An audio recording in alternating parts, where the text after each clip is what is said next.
audiência pública direcionada para tratar exclusivamente essa temática, esse assunto.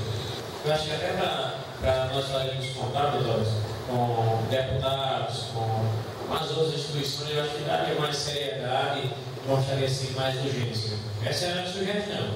Se a mesa acabar, fica a título de querer ver voto. Se a liderança da situação concorda, né? Porque no caso seria um convite para uma audiência pública para tratar esse assunto, relacionado ao combate à violência massiva. Coloque em votação o ofício verbal do vereador Velho, colocando a audiência pública. Se aprovarem, permanecer o estado. Aprovado por unanimidade. Então, vereador Velho, vai enviar a data e depois ele determina. Colocamos as palavras do líder. Venham fazer uso da palavra. Então,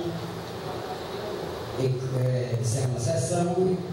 Convocamos os senhores vereadores para a próxima sexta-feira, dia 8 de fevereiro. Muito obrigado.